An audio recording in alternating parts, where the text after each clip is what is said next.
ampere. Therefore, the dimensional formula of resistance is m power 1 L square t power minus 3 a power minus 2. ತುಂಬ ಪ್ರಮುಖವಾಗಿರುವಂತಹ dimensional formula. Competitive ಎಕ್ಸಾಮ್ಗಳಲ್ಲಿ ಇವುಗಳನ್ನು ಕೇಳಿದ್ದಾರೆ.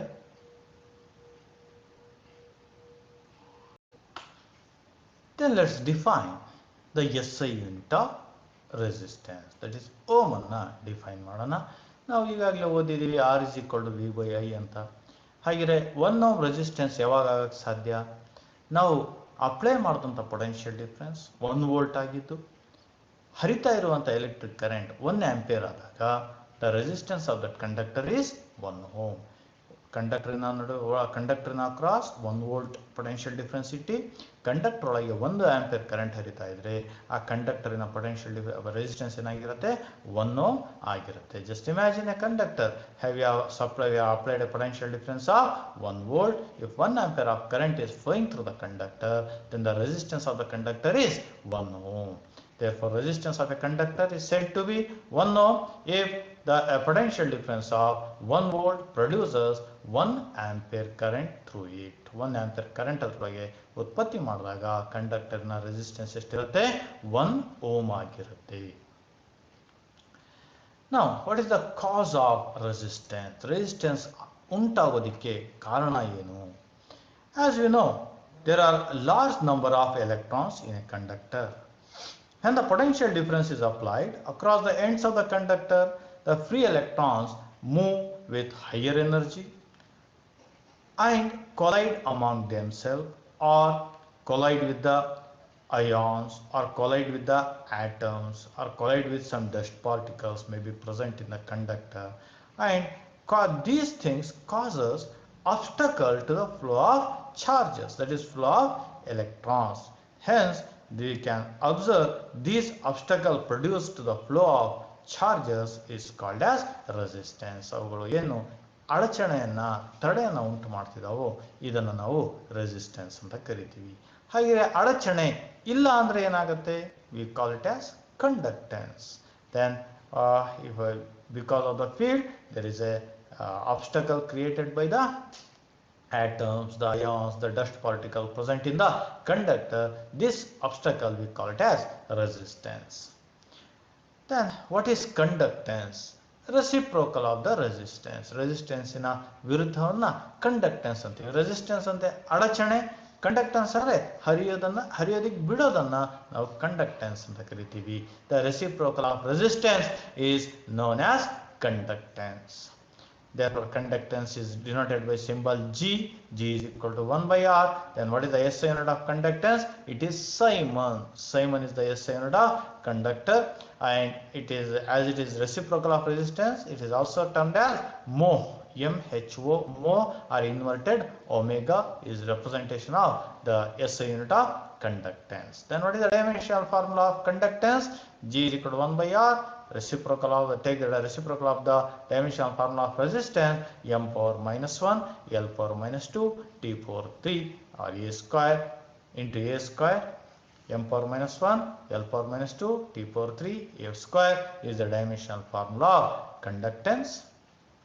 Then on what factors the resistance of the conductor depends? ತುಂಬ ಪ್ರಮುಖವಾಗಿ ನಾವು ತಿಳಿಬೇಕಾಗಿರುವಂಥದ್ದು. ನಾವು ವಿಶೇಷವಾಗಿ second P U ಸಿಯಲ್ಲಿ the electric current depends on 3 factors ಅನ್ನು ಇಲ್ಲಿ ಓದ್ತೀವಿ ನಾವು ಅಷ್ಟೇ. ಮುಂದಿರುವಂಥದ್ದನ್ನ ಮುಂದಿನ ಹೈಯರ್ ಕ್ಲಾಸಸ್ ಅಲ್ಲಿ ಓದೋಣ.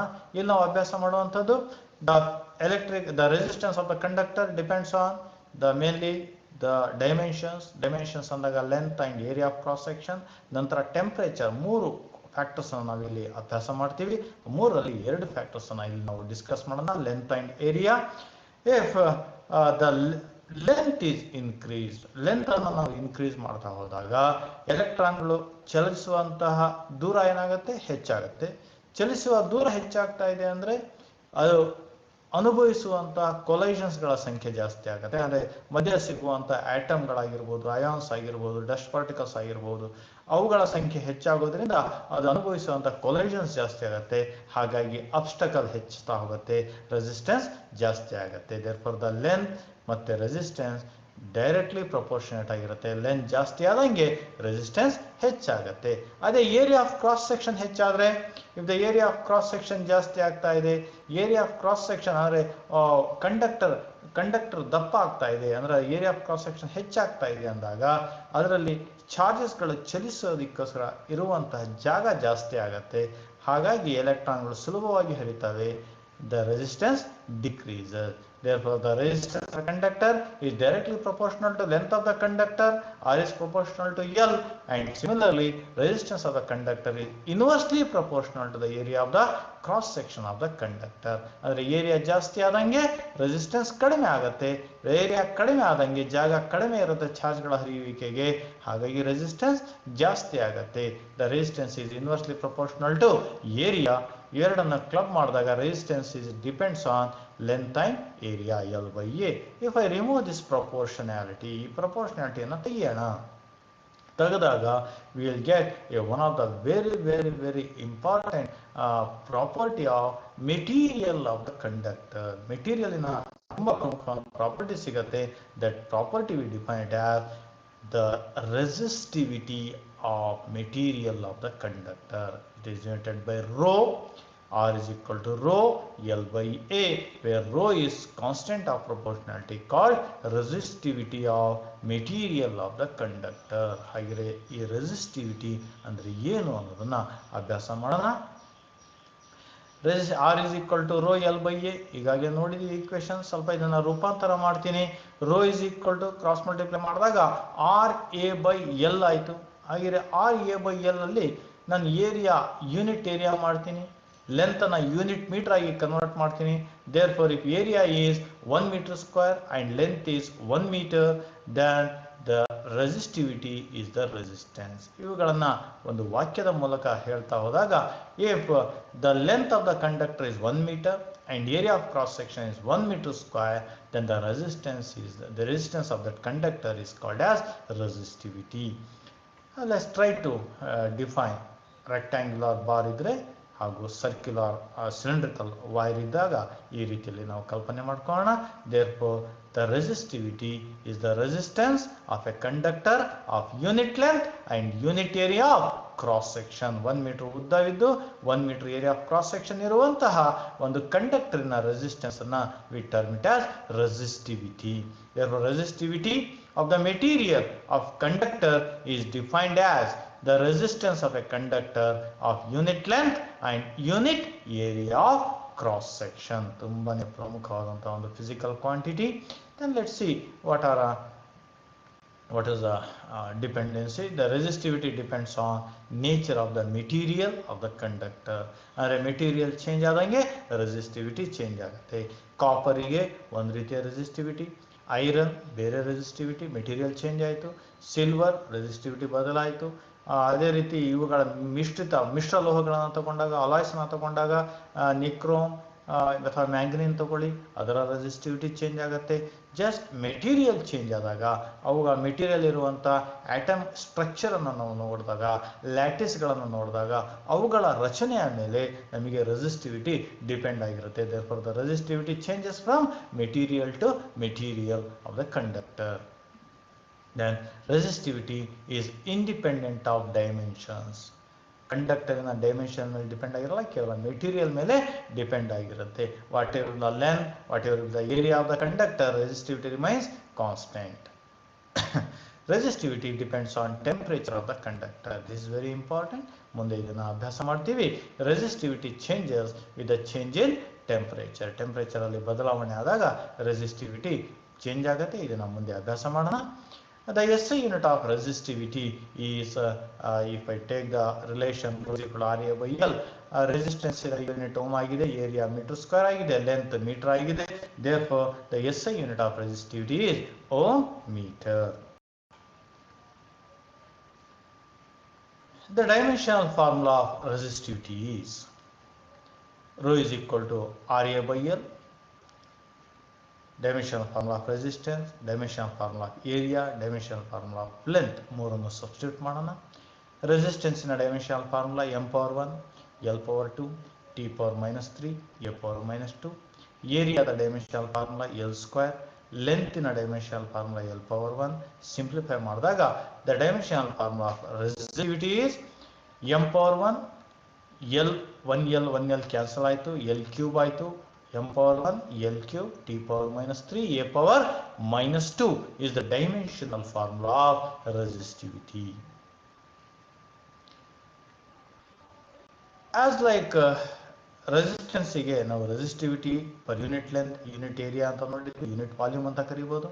ಅದೇ ರೀತಿ what is conductivity? It is the reciprocal of resistivity of the conductor. Is called as conductivity. ಇದನ್ನ ನಾವು ಸಿಗ್ಮಾ ಸಿಂಬಲ್ ಇಂದ ರೆಪ್ರೆಸೆಂಟ್ ಮಾಡ್ತೀವಿ. Sigma is equal to 1 by rho. What is the SI unit of conductivity? The SI unit of conductivity is Simon per meter. ನಾವು ohm meter ಅನ್ನು ನೋಡಿದ್ವಿ. Ohm ಮೀಟರ್ಗೆ reciprocal ತಗೊಂಡಾಗ it will become siemens per meter or mho per meter. That is the SI unit of conductivity. And the dimensional formula of conductivity is reciprocal of dimensional formula of resistivity. Therefore, it is m power -1, L power -3, T power 3, A square is the dimensional formula of conductivity. Dear students, today we are trying to have some of the important physical quantities in this chapter, current electricity. We are trying to know about the electric current, the unit of electric current, and very important, the Ohm's law. From Ohm's law, we are able to have one of the very important physical quantity, resistance, the unit of resistance. Then we have discussed about resistivity, conductance, and conductivity, and we have know about the cause of resistance in this session. ಮುಂದಿನ ಸೆಷನ್ನಲ್ಲಿ we will try to discuss some more concepts in current electricity chapter.